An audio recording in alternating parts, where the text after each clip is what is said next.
You're listening to Kerry Lutz's Financial Survival Network, where you get valuable information you just can't find anywhere else. To thrive in today's trying times, you need the Financial Survival Network, now more than ever. Go to financialsurvivalnetwork.com and get your free newsletter and gift.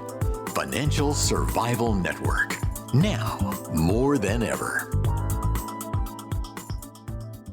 And welcome. You are listening to watching the Financial Survival Network. I'm your host, Kerry Lutz. Well, diversification, we are always in favor of that.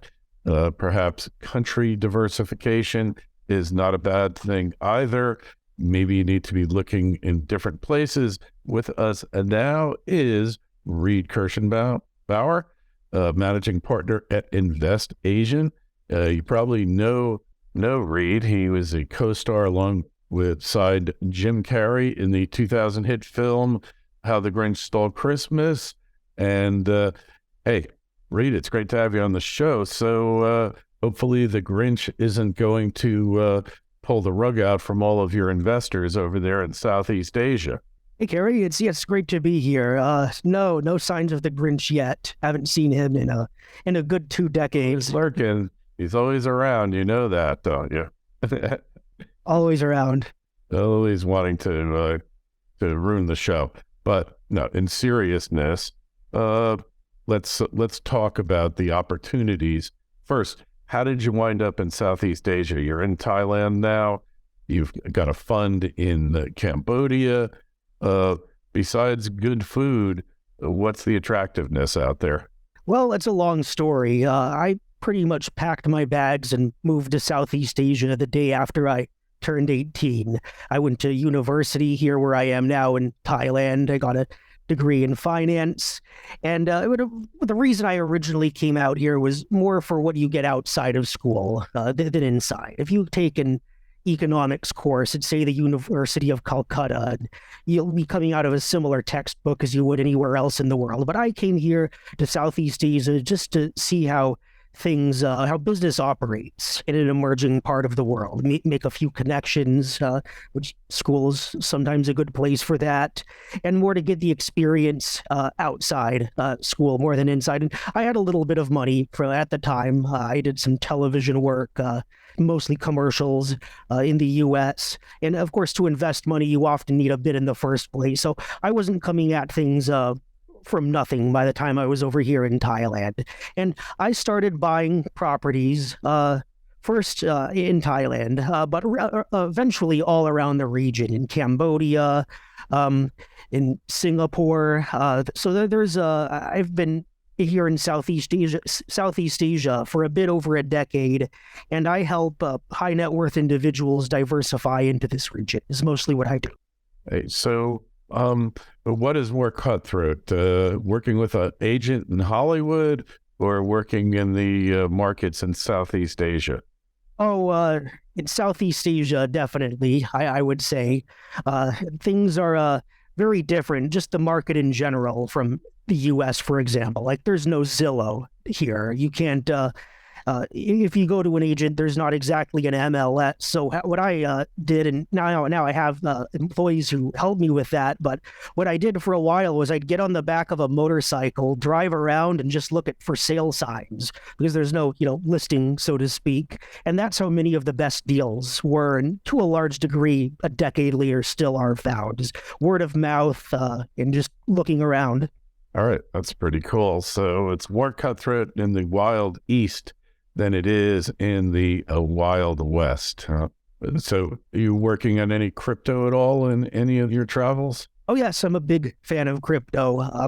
In some countries, there's, I guess, 190 something different countries in the world, depending on one's definition of it. But some places it's completely banned. For the most part, it's accepted, I would say, in the large parts of the world, including here in Asia.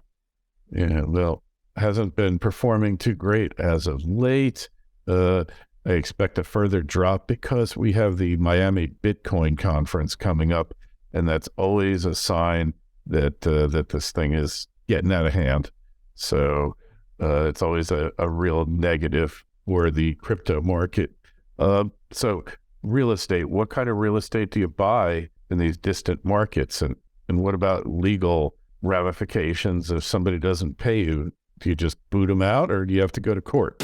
Don't just survive, thrive. The Financial Survival Network. Goldterra Resource Corp is a gold exploration company that has assembled a highly prospective district-scale land position on the doorstep of the city of Yellowknife in Canada's Northwest Territories. Goldterra is currently focused on expanding and delineating gold resources at the company's Yellowknife City Gold Project, with a goal of discovering over 5 million ounces. With ready access to infrastructure and multiple high-grade gold discoveries, Goldterra is on track to re-establishing Yellowknife as one of the premier gold mining districts in Canada. Goldterra trades as YGT in Toronto and YGTFF on the OTC. For more information, go to goldterracorp.com. That's goldterracorp.com.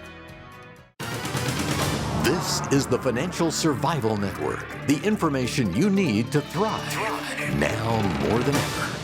Yes, and I agree with your take on Bitcoin. I remember last year when they had the conference, things also went south soon afterwards. But yes, to answer your question, at first I bought these old colonial, well, I should back up a little bit because I first started in Thailand. And the first thing I bought here was just a condo, just a small 400 square foot or so condo unit. People live in small spaces for the most part here.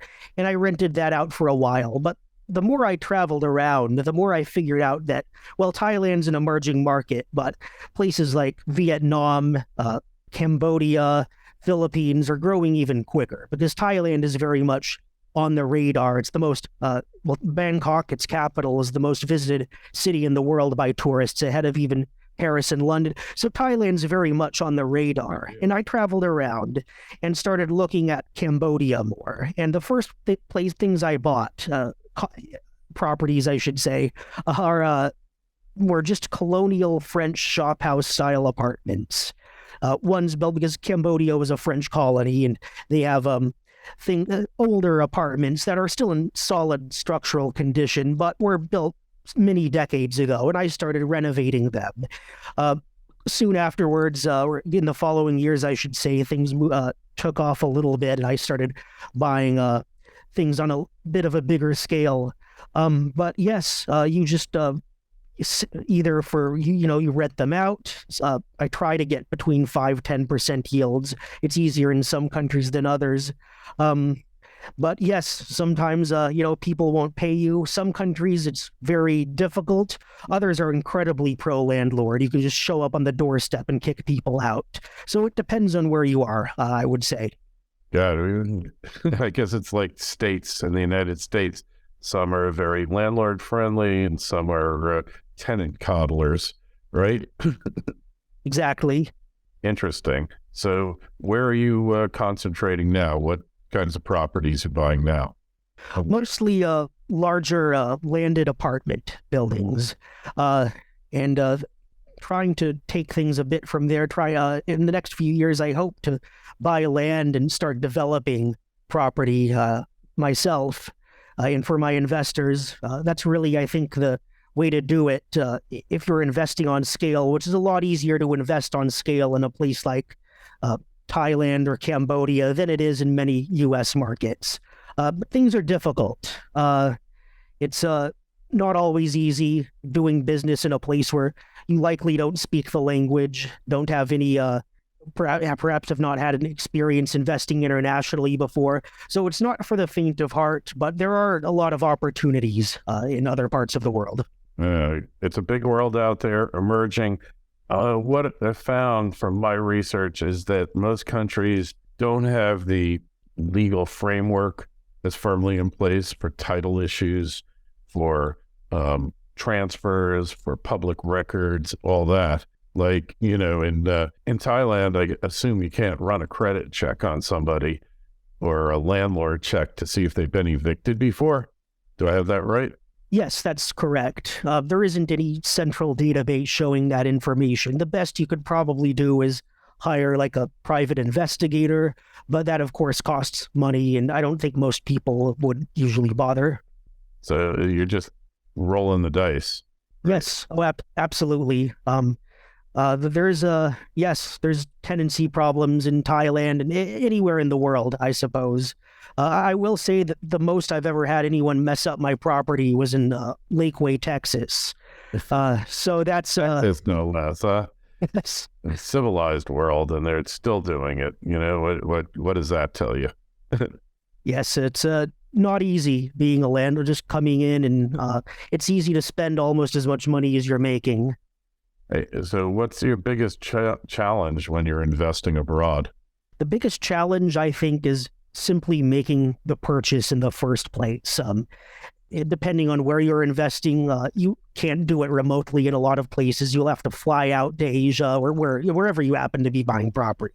I run InvestAsian, but I think diversifying all over the world's a good idea, whether into Europe or if you're a European, I think you should invest in America. I think it's always good to diversify outside your country, sure. Yes. Yes, it's the biggest challenges are just, buying things in the first place, taking the leap to get the plane ticket and take a tour around wherever you're looking at, get into touch with people who are experienced with the market on the ground, and just getting everything set up in the first place, I would say. Got it. All right. Well, hey, we really appreciate you coming on. So you'll help people if they're interested in investing. How do you get contacted? How do they connect with you? Yes, I manage InvestAsian.com, and we have over 200 articles. We have them out, new ones out all the time. And from there, there's a page for our consulting services, and that's the best way to get in touch is through the website. All right. Excellent. Hey, if you got a question for Reid or myself, shoot us an email, kl@kerrylutz.com. You'll find a link to Reid's site in the show notes of this interview on financialsurvivalnetwork.com. While you're there, sign up for a free newsletter. Reid, interesting proposition. Good luck, and we'll talk to you again. Thank you, Kerry. Thanks for listening to Kerry Lutz's Financial Survival Network, your solution to today's trying times. For the latest, go to financialsurvivalnetwork.com. Financial Survival Network, now more than ever.